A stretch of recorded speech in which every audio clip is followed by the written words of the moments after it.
దావీదు గారు రాజు అయిన తర్వాత అది ఎఫ్రాతాలో ఉన్నదని మేము వింటిమి. యాయిరు పొలముల్లో అది దొరికాను.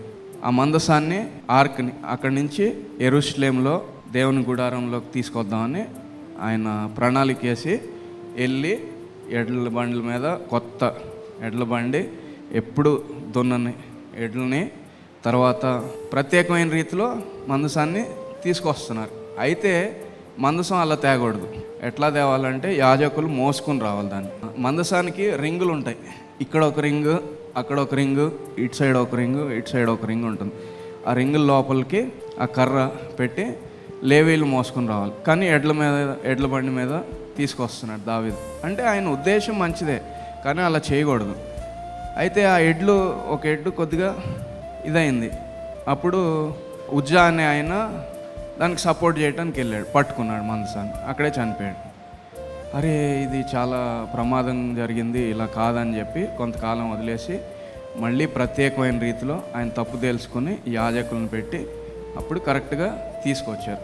సో అది దేవుని మందసాన్ని కూడా ఆయన తీసుకుని వచ్చాడు యెరూషలేంకి దావీదు గారు. సో దాని విషయం ఇక్కడ రాస్తున్నారు. యెహోవా లెమ్ము, నీ బలసూచకమైన మందసంతో కూడా రమ్ము, నీ విశ్రాంతి స్థలంలో ప్రవేశింపు. విశ్రాంతి స్థలం అంటే ఆయన ఏమి విశ్రాంతి ఏం తీసుకోరు, అంటే ఆయన మీరు మందిరంలోకి రావాలి.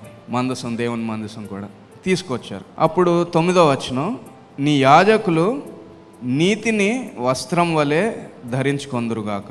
యాజకులు అంటే ఎవరు? సో 1 పేతురు పత్రిక 2వ అధ్యాయం 9వ వచనం చదువుతాం కదా చాలామంది.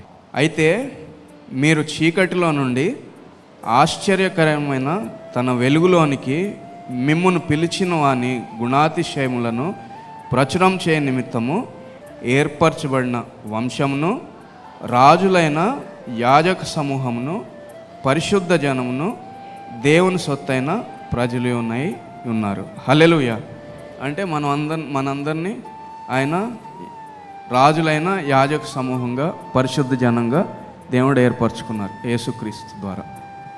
ఇక్కడ నీ యాజకులు నీతిని వస్త్రం వలె ధరించుకొందురుగాక, నీ భక్తులు ఉత్సాహగానం చేయుదురుగాక.